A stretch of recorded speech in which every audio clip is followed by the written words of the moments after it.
Thank you to Product School and Brad and Richard for putting this together. So obviously, intro to SQL for beginners. So just to give you a little background about myself, to give you kind of just some context about how I got into product management and how I've been able to utilize SQL to make it useful for my job in both terms of technical capabilities as well as like soft skills with dealing with people within the company. So I graduated from Bowdoin, which is a small college up in Maine, liberal arts education, majored in government and economics, no technical skills. We had math and economics, but no computer science courses or whatnot, so I didn't really have a technical background. From there, I joined Eze Software Group, which is a financial services software company that makes trading platforms for day traders, hedge funds, asset managers. We did everything from compliance to portfolio management to electronic trading. And when I joined that company, they put us into kind of a QA Analyst role where we were supposed to learn about finance in general and as well as what the product actually did. And with that, on day one, they introduced SQL to us, which I had no idea at the time was, which was foreign language to me. But that's where I started to see like the huge value in terms of how understanding SQL and the data underlying the product that you're working on is hugely valuable to your day-to-day work life. So from that role, I jumped into a project manager role where I helped manage over 150 developers, 50 product managers, our 60-person QA team, and as well as our customer service. And with that, having a hand in all those teams, just kind of grew into more of a product management role by being a part of every product that we're actually putting out. So from there, that was in Boston, so I moved down to New York City, where I joined Paddle8. We're an online art auction house. Try to target a market that's a little bit upscale, but not as upscale as like Christie's or Sotheby's. With that, I transitioned to an actual product manager role. But because we're a small company, and as you guys have probably figured out by either researching product management or hearing other speakers, is that it's a very loose definition of a title. Depending on the structure of the company, the size of the company, what the company does, product manager can mean a little bit of everything. So for my role, I help manage what we actually put out as features, like a true product management role, but also take on the project management role, as well as our data analytics. And then so just a quick agenda for what we'll cover. So I mean, we'll go over what is SQL, or SQL, some people say SQL, SQL. What is it and why? I mean, I hear it all the time, like you might hear it all the time, like what exactly is it? And then we'll just go over the basics of how you can put together a query to pull out information from whatever database to make sense out of that data and then make use fit in your day-to-day responsibilities. And then with that, I'll go more into concrete examples to talk about how it works for me at my role at Paddle8, and then just list some tools and online resources so you can do some learning on your own, and as well as tap into some tools that are available to more visualize some of the data instead of just looking at raw numbers. So SQL stands for Structured Query Language, the definition of used to retrieve, manipulate, and store data in a relational database. That just means like there's a ton of data out there and you say, I want this. And it allows you to write out something, write out what's called a query or a statement to say, I want this that meets all these conditions and I want to look at it and I want to look at all the rows and present it to me. And then a big thing is just the idea of a relational database management system. I'll go over next slide of what a relational database is, but you'll hear SQL. It's kind of a generic term for the language of what is actually written out in terms of the code. It's used generically by Oracle, Microsoft, MySQL, and so they have their own kind of dialects.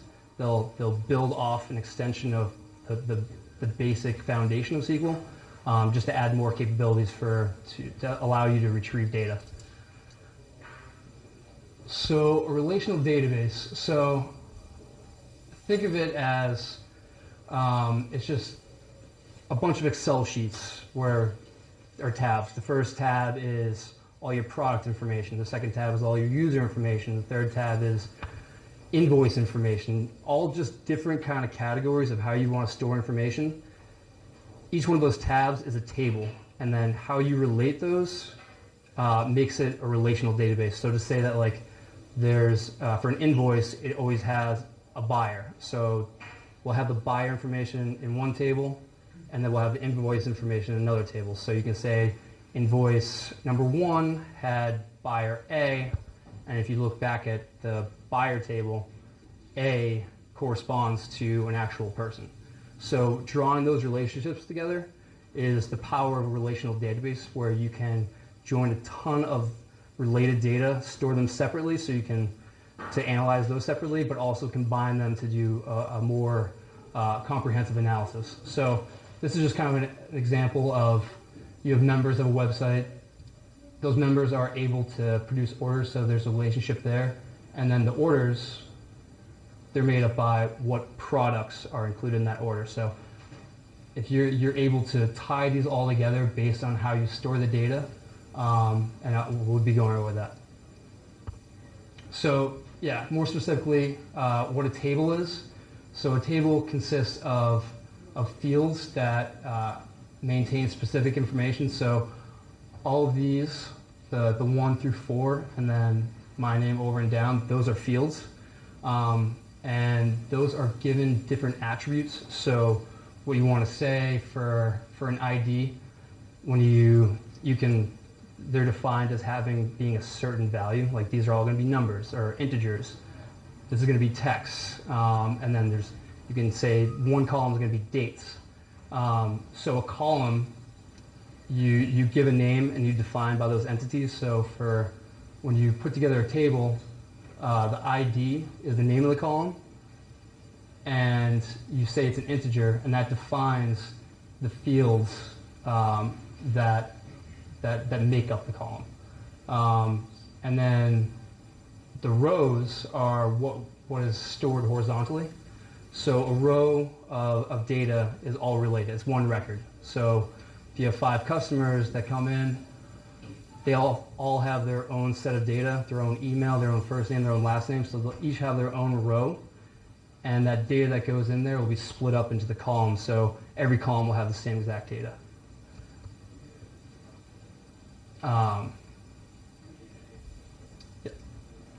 So an important trait of a relational database, which is kind of what we touched on already a little bit, is constraints to say that the ID field is always a number. So if you were to try enter or look for my name in the ID column, it's not going to exist because it's a number.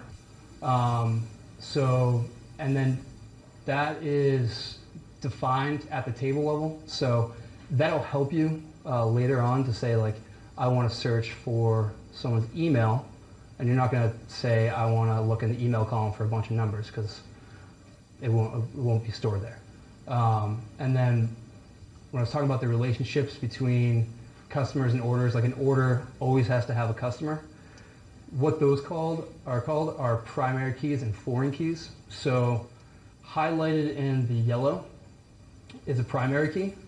It's a unique identifier for each row that's in a table. So we can't have number 1 show up a bunch of times. 1 is its own unique record. And then, so that's a primary key. And then we have a primary key for both the order table and the customer table. The foreign key, which powers a lot of, which makes SQL very powerful, is that we're talking about the relationships together. So with the order, we're storing as a foreign key what we call the customer ID. And that will correspond to the primary key in the customer table. So later on, we'll go through an example. You're saying, I want to look at order number 1, and I want to know who bought it. This foreign key you use the number 1 here to look at for primary key and customers, and it'll tell you that it was me. So the primary key, foreign key structure is very powerful for you to analyze different groups of related data. So as I was saying before, how Oracle, Microsoft, they all have their kind of different flavors of SQL. These are what are called commands that are universal across all. This is the same for each different platform. So the first, which we'll mostly be touching on today, is select. Is the big thing. That's probably the most useful thing for what I do on a day-to-day basis. Is you select and you define the data that you want to pull out and analyze. And then as you get more involved in SQL and maybe doing database administration or database management, you're able to use an insert statement to insert new data into a database, update an existing record in the database, delete something from it, and then you can also create your own table, the stuff we were talking about before, or drop a table, just delete it altogether. And that is your worst nightmare, so never use drop. If you want to play a bad joke on an engineer, you say, I just dropped the table, and you can see them have a little bit of a heart attack in person, but yeah, just don't say that.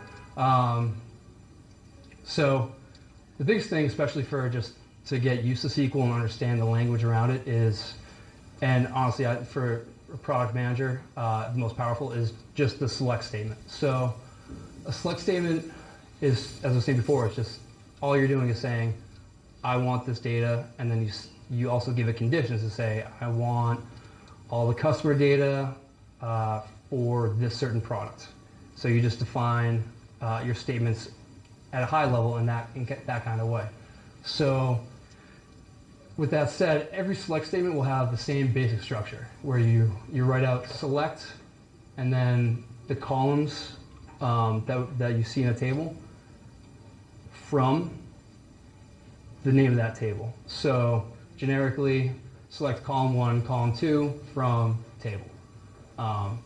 So a more concrete example, if we look at the customer table, if we want to grab the first name and last name, all of them from the customer table, all we do is say select first name, last name from customers.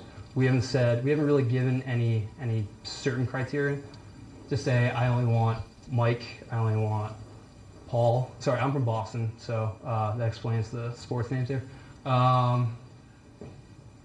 So you just said generically, I want everything from the customer table, and I just want to see the first name and last name.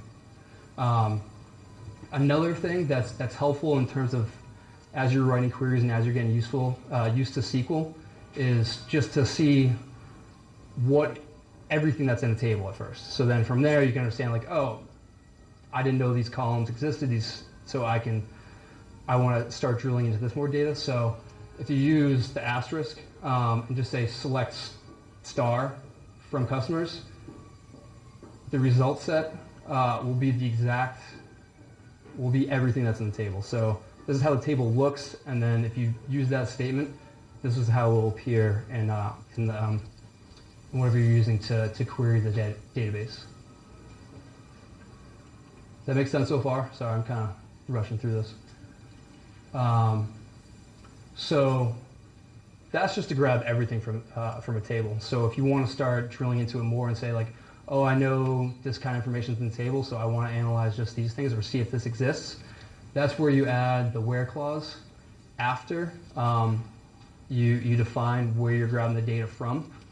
So in this example, similar, we'll more generically say I want column 1, column 2, or star from table name where, and then you use the columns, and then you make a statement, a condition to say I want to be a certain value.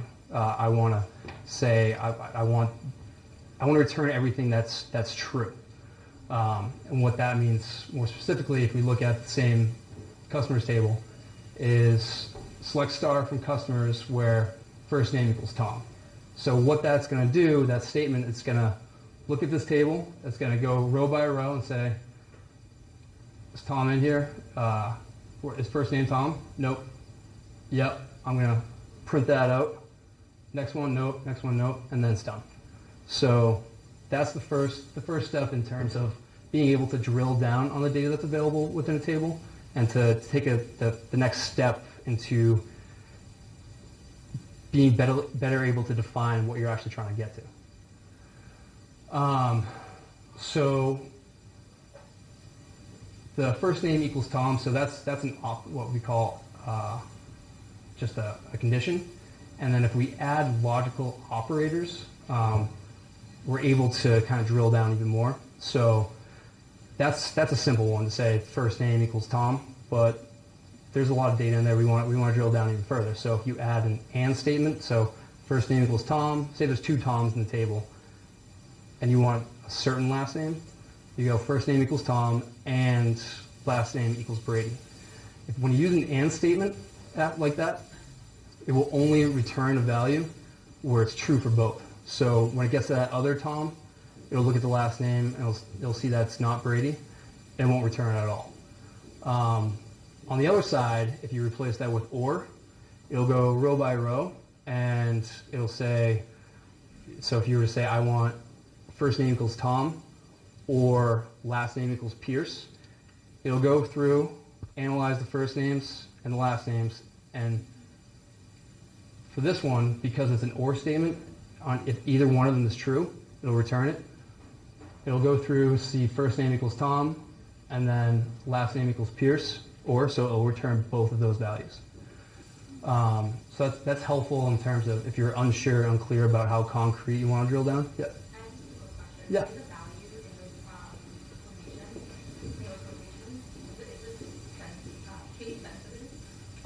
For the value? No. Okay. No. There's we'll go over in a little bit. There's something you can do if you don't know you have an exact match. So if you, for this one, sorry. Yeah, so that's not case sensitive, but that has to be an exact match. Okay. So if it's like Tommy with a Y at the end, or it won't return. So some examples. So if we're looking at Boston's run of championships over the last few years, an example for the and statement is to select the name column and the league column from the products table, and then these are the 2 conditions we want to see if they hold true. So we'll go through and see, is the year greater than 2012? Yeah. And is the league equal to NFL? Yes. So it'll shoot that out as a result. It'll go to the next one. Is the year greater than 2012? Is the league equal to NFL? Yes. Print it out. And then it'll see, is it greater than 2012? Yes. But it's MLB and not NFL, so it won't print it out. And then that's less than 2012, so it won't go through anything. So the equal sign, the greater than sign, less than or equal to, that are used to in Excel or whatnot, that all applies here in terms of comparisons. So that's pretty universal, and that's what you use to make comparisons. And then for the or example, if you're, same thing, you're going through what you want to see if it's less than 2012, or in the MLB. We can see that the only year that's less than 2012 is the Stanley Cup, so it'll print that out. And then because it's an or statement, only one of these has to be true. The other one's MLB, even though it's after 2012, so it'll also print that out. So that's more flexible in terms of giving you a larger data set. So building off of that, you can use, if you're unsure, and this is kind of like the or statement, is to say in. So you want to evaluate anyone that has a first name, and you know there's 5 first names in there, and you think 2 of them are David and Paul. So you'll go through and say, I want the last name and email from customer table where the first name is in David or Paul. So it's just like anything that it's the same as if you were saying first name equals David or first name equals Paul. And it just allows you to kind of condense that. So if we have a list of 5 different names, that we wouldn't have to write a bunch of or statements one after the other. And related to that is between. So this is the same as saying where year is greater than 2012 and year is less than 2016. So you can use the between statement to get around that to say, I want everything that falls in between the year 2012 and 2016. And then, so to your question about like, does it have to be case sensitive or an exact match?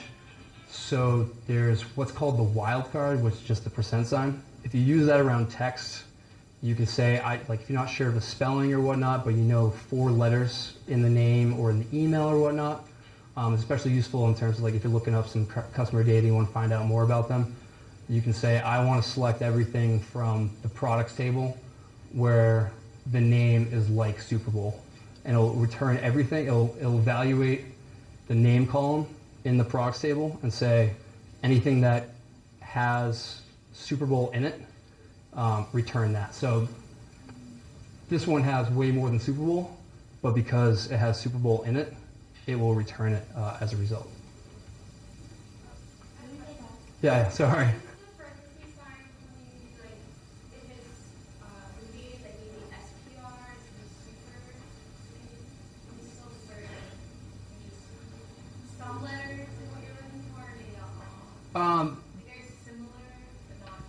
There, you can do that through. It's a little bit more complicated, but if you only did SUP, it would any combination with string, it would look. Or if you just did UP. Yeah, I guess if you just take some of the letters out. If you did UP and it doesn't have to be a big part of it, it'll put it back out. What's the difference between and and? Yeah. Because this is saying select last name email from customers where first name they then call. In the other example, it was like select anything with select Tom from product or whatever or customer. Sorry. Whatever the other example was. This one? Actually, you and Oh, it's an equal. second one. So what's the difference between and in? And okay. About the problem. Yeah. So and was.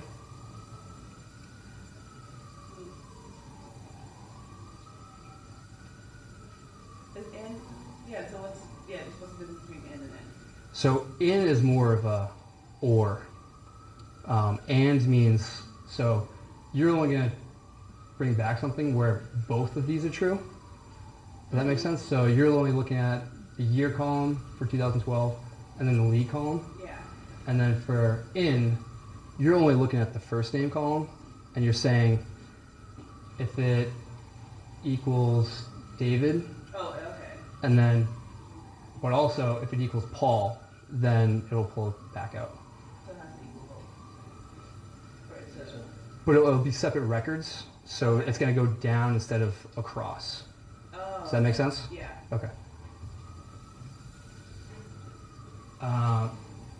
So other ways, I mean, that's just basic to get started getting the foundation of pulling data out of a database. So what you can do from there is that you can start adding just standard math calculations, plus, minus, multiply with the asterisk, and then divide. So if we had a employees table where we had a bunch of different employees and all their salaries listed, what we can do is we can pull out data and, for a certain row and run calculations on that row. So these operators, these are used at a row record. So it's not that you're looking at the first row and adding it to the second row. You're taking salary and adding, if there was another field bonus, you'd be adding the bonus column to the salary for that same row. Does that make sense? Okay. Sorry, it's kind of abstract, but so hypothetically, if there was a user, Danielle, who started after 2014, so this is where we start combining kind of the where statements and some of the calculations. So if we want to find Danielle, we're going to select the name, her salary that's from here, and then from there we're going to say, I want to see what it looks like if we add $5,000 to her salary. And then I also want to look at if we were to take her salary, divide it by 2, and with parentheses the same, please excuse my dear Aunt Sally. I don't know if that was PEMDAS, yeah. So same logic applies here. So you also want to see what it would look like if you added half her salary to her full salary. And then that's from the employee table. And then the condition of if anyone that had a start date after 2014. So the result would be just the name, a straight pull of her salary, and then we see the calculations, 85,000 and then 120,000. So Danielle's sitting pretty.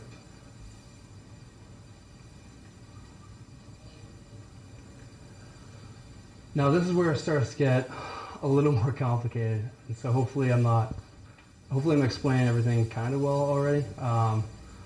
So in addition to the regular math functions, the plus, the minus, the multiplication and division, you're able to do aggregate stuff. So before, how we're adding stuff at the row level, we're able to look at, if we were to look at that last table for employees, we're able to aggregate all the salaries and do some math on the column itself. So those are used by functions. So some of those are count, which just counts the number of rows from that table and whatever condition it meets. The condition being whatever comes after the where clause. And then max, give me the maximum value, so they only return one value. The min, a sum of the entire column, so if you want to add up all the salaries for that entire table. And then the average, so if we want to take the average value for everything that was in that table. So yeah, how you do that is just when you write out these functions, you put the column name of what you're trying to evaluate in the parentheses after the statement. So select sum from employees where department equals finance. That means it's going to go through this table, first get rid of anything that isn't finance, and then it's going to add up everything that's in the salary column. And then after that, select max salary from employees where department equals engineering. Similarly, it's going to wipe out everything that's not engineering and then take the average salary. So that allows you to look at larger data sets and do some quick analysis instead of saying, I want to add all these rows together, figure out how many rows of data I have, and then find the average.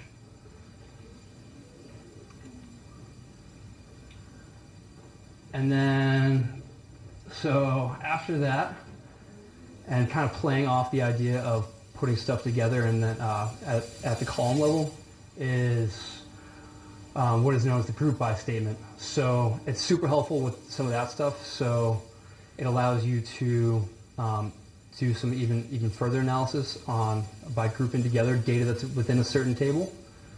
So how that works is you decide about what column do you want to group everything by. So for this, if we're looking at that same table, that employees table that had first name, or name, salary, start date, and department, what we're saying is that we want to get an idea in the same result set instead of saying just I want to sum up salary where department equals engineering and you only get one result.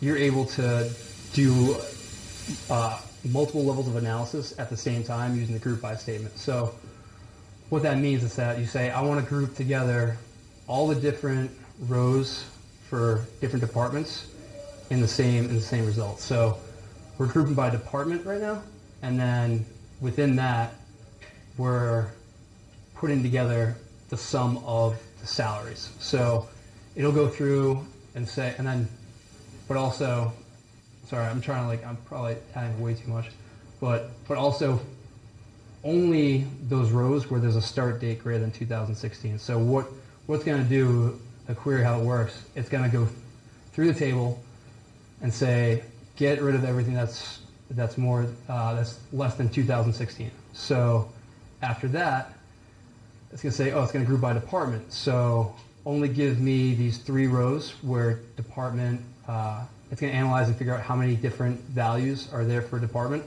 And on its own, it's going to see that there's engineering and finance. And then it's going to say, all right, engineering is the first one. I now need to sum together all the salaries that meet that criteria. And it's going to say, finance is the second one. I need to sum together all the salaries that are in finance. So then it gives you that result set instead of you having to write multiple queries to say, sum together salary where department equals finance. So it's especially helpful if you don't know every single entry that's in a table. So there could be 50 different departments. I don't know that, but I want to group by it. So the power of SQL is that it figures out what the common values are, and then it groups together for you. Does that make sense? Okay. You guys are good. It took me years. So now that we've filtered out how we want to add constraints to what we want to pull out. We don't want everything. We want something that meets this condition, something that meets that condition, and maybe we're going to group it and sum it. So now that we're able to put together those kind of result sets, you can say, you know what, when I look at that data, I want it to look a certain way. So with that, after you've done everything, all of your calculations, you can use the order by statement. So for that last example, if we were to add an order by sum salary under that, by default, it orders by an ascending order. So this would actually be flip-flopped.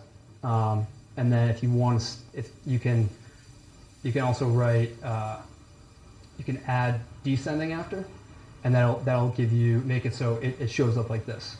So it's a more powerful way to say, like, you know what, especially like I'm really interested in looking at the top 10 things that's going to come out instead of scrolling through everything. So just order by the top salaries, and then I'll eye it and I'll go from there. Especially like as you'll figure out as you get more and more comfortable with SQL, like you'll write a query, see what the results are, be okay with it, and then add some other tweak now that you know what the data is, and then it'll just allow you to drill down further, and further. And instead of like if you don't even want to eye stuff, if you just want to limit the results, so there could be 100 results, but you only want the top 3. You want to see the top 3 salaries. If you add limit and then the number, that will return you 3 values. So this is where the fun begins. So as we were talking about before, where the power of a relational database is that stuff relates to one another. An order has a customer, an order has a product. They all go hand in hand. And if you were to kind of print those all out in their own tables and then use SQL, use VLOOKUPs to kind of connect all that, I mean, unless you're a SQL Excel wizard, I mean, that's not really that much fun and leaves a lot of room for error. So as we're talking about the primary keys and foreign keys, that's what makes SQL very, very powerful. So the technique or the phrase that's used is joining tables. So with that, there's a bunch of different joins, but the ones we'll just focus on today are called an inner join and a left join. And these allow you to bring together these different data sets and then use a single select query to pull that information out instead of pulling information from one, pulling information from another, see if they relate. You bring the tables together first, and then you analyze that data from there. And for this is even more abstract than some of the stuff, so please stop me if nothing makes sense. Or if anything makes sense, feel free to say, like, good job. But so the first one is an inner join. So what this means, and this one is a little bit more constraining about what you want to tie together, is, what it does is it analyzes rows from both tables, and then based on what you say you want to match up, if there's no match, it won't return anything. So what that means is, for this, if we were to say, I want everything from customers and everything from orders, only where there's a record of a customer that is in the customer table. So what makes a foreign key powerful is that there really shouldn't be, between these two tables, there shouldn't be anything missing, because an order has to have a customer. If for some reason it wasn't a foreign key, but it had a relationship to that, and there was just a random number in here that didn't tie to a customer, when you use an inner join, it will just completely disregard that from returning. So hopefully this will make more sense, but so for this we have a teams table and a titles table. So on the list to the left and highlighted in yellow for each table is what's called the primary key, and that's the identifier, the unique identifier for all the records in each table. And then on titles, it needs to have a team. A team doesn't have to have a title, but a title has to have a team, and that is kind of like the big point when you use an inner join. So what we're doing when we're trying to pull out and join the tables together to do some analysis, we need to define how we want the tables to match up. So we know that a team needs to correspond to the team table. So after the from statement, you say inner join titles table based on the value in the team ID column equaling a value in the first column of the teams table. So it'll go through one by one. It'll go teams, row 1, New York Giants, NFL, ID is 1. Is there a title in here? Yes. And then it'll go to the next one. It'll say, still ID 1. Is there another team ID equal to 1? Yes. Okay, that's true. I'm going to pull that out. And then I'll go through, does team equal 1? No. Team equal 1? No. Stops. Boston Celtics. And I'll go through, is team ID number 2? Does it have a team ID number 2? Yes. Returns that, goes to the bottom, ends. Gets to the Atlanta Falcons, team 3, they lost in the Super Bowl. To the Patriots, sorry. So it looks for team ID number 3 in here.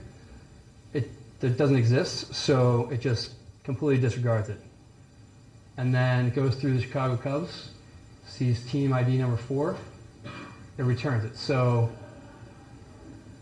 that data set that comes together that we're going to evaluate that from joining the tables, it's going to have 2 records for the New York Giants, 1 for Boston Celtics and 1 for the Chicago Cubs, but nothing for the Atlanta Falcons. So if we're thinking of that as its own table now, we're going to say I want to select the city, the team, and the year from that joined data set. And that gives us what we just went through when we went down and see that, yeah, there are 2 New York Giants, and I'm going to grab the year from that table and print that out. Yeah. Is it one line? What's that? The code. So this, yeah, you can write it as one line, but you can also just return to that doesn't have a huge impact on it. But that I just did that because to fit on the screen. Yeah. So you can have columns in different tables with the same name, right? Like year in this table, year in that table. But you can't have tables with the same name. Can't have tables with the same name. You can have columns with the same name. So if there was a year in the teams table, and then a year for this, and we ran the same query, you would get an error and say like that's a generic identifier. So what you'd have to do there is say add, if you just want the year from titles, you'd add titles period year. So it knows that I'm going to pull the year value from one of the tables. Because we could, for whatever reason, for the teams table, we could add a year that was like the founding year, and that could be like 1952. But we don't want that as a result. We want year they want a title. So that if we say titles.year, it'll pull that up. Someone else have a question? Yeah.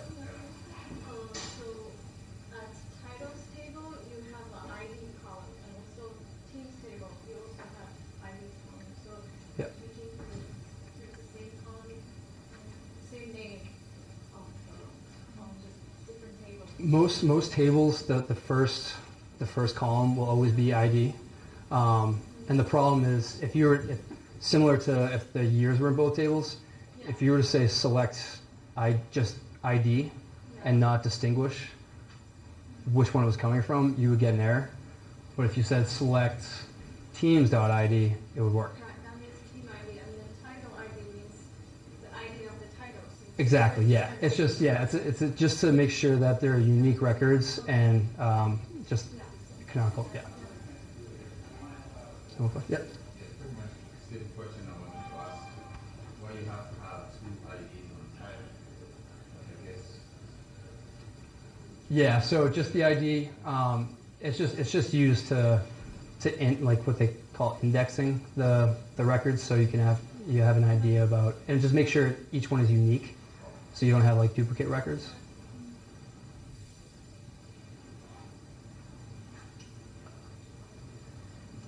So the other one, so how the inner join will restrict certain data from being available for your select query.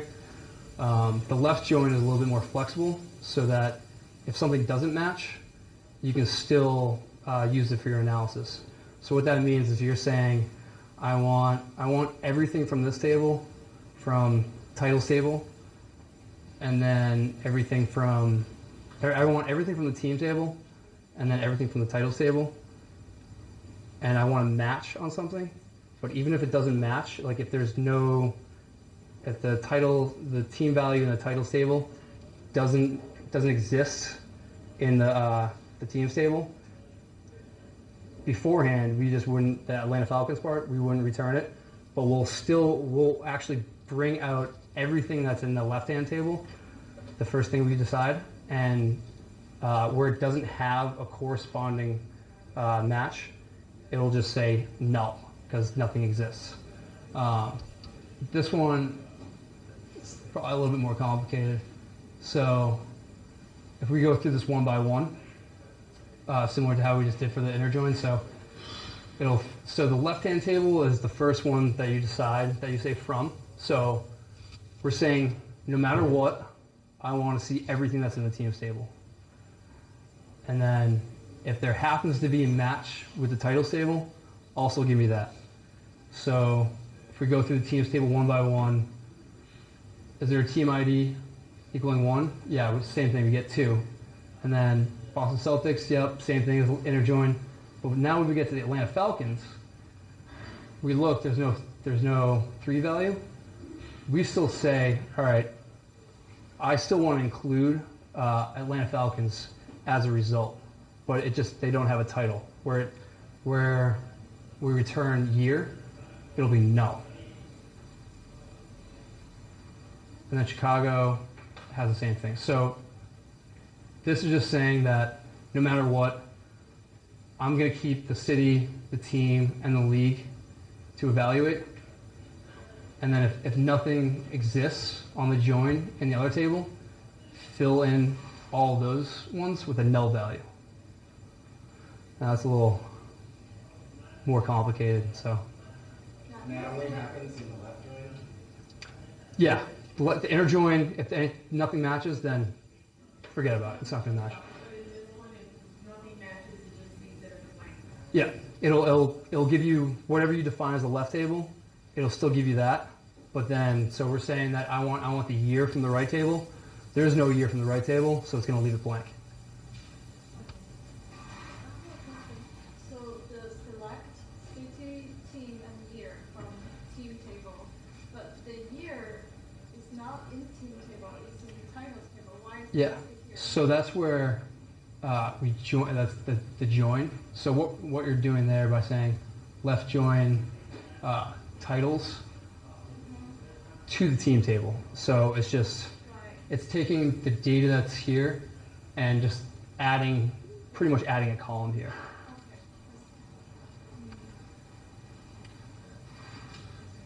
So this is where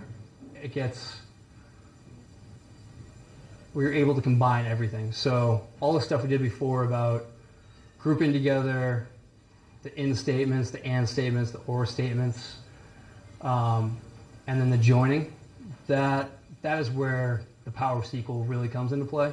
So before for the join things, we didn't really add any conditions. We didn't say, I want to only pull out the ones where the year equal 2008. If we were to do that, we would add the where statement that we were using before to say where year equals 2008, and then the only result would be, the two results would be these. So, and we'll walk through this one. So think of when you're joining tables as just like creating one new table itself and evaluating that data. So as before, we were talking about how like maybe you select all from the table at first, and then you say, I want to order by this, I want to restrict it to this.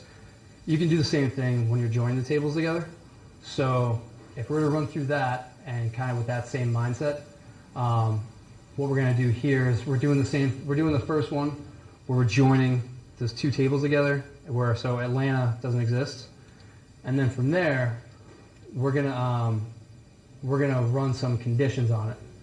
So that's where the where statement how it comes into play. So of these items, the first one was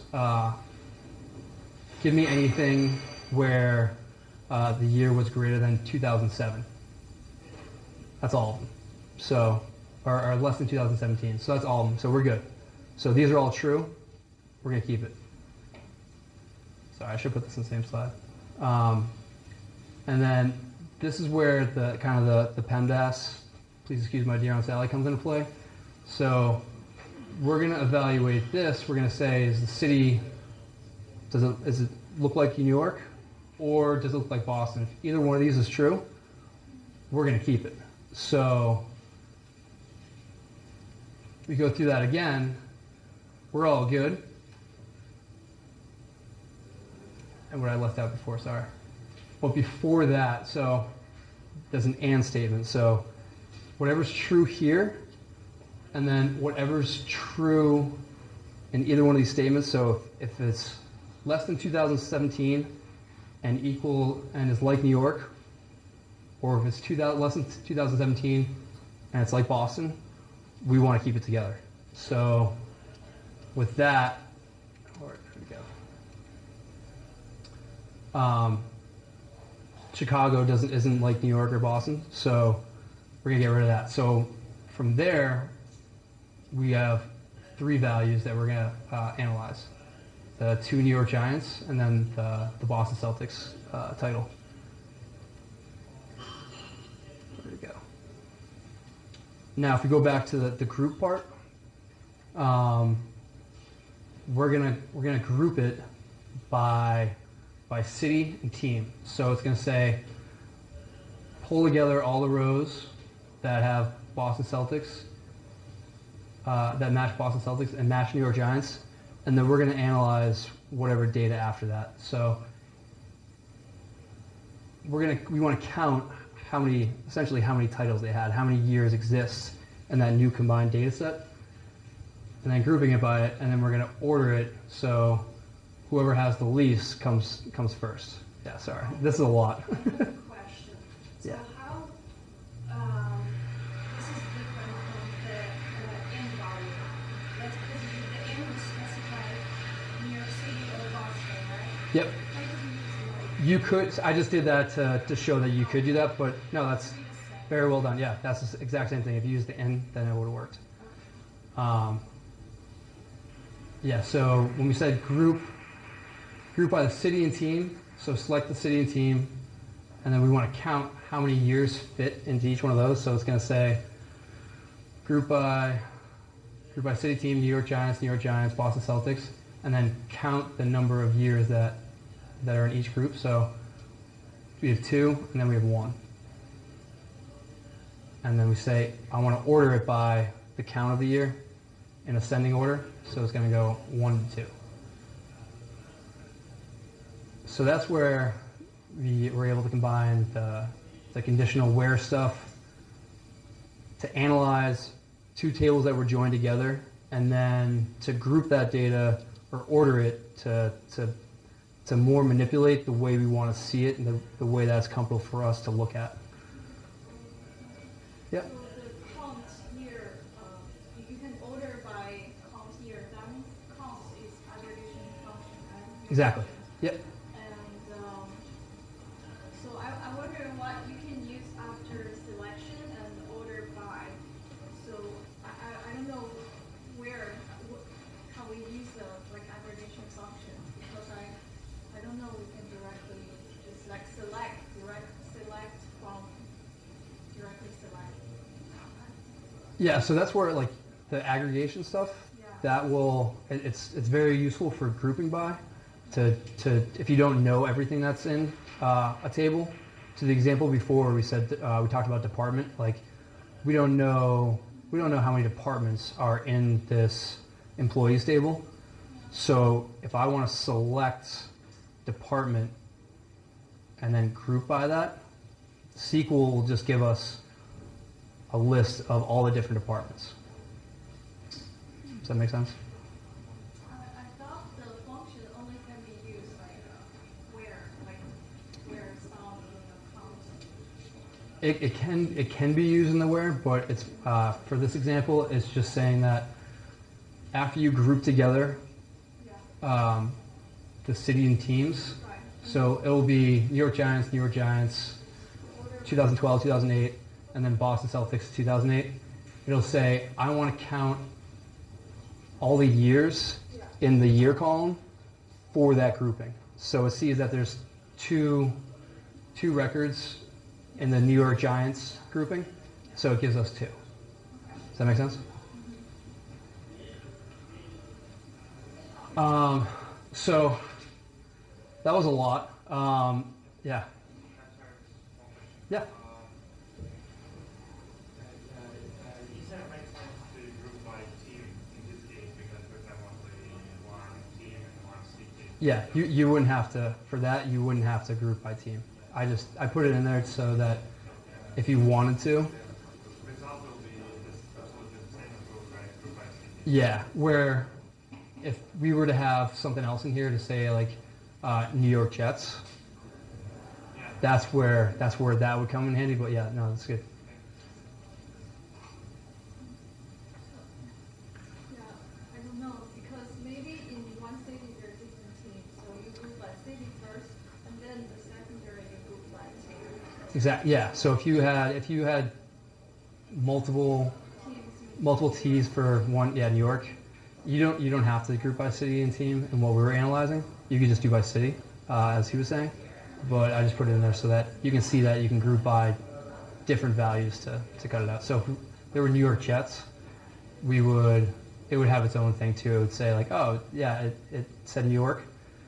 It's grouping by the city and the team, which is different from New York Giants. So we want to analyze the year column for that. So that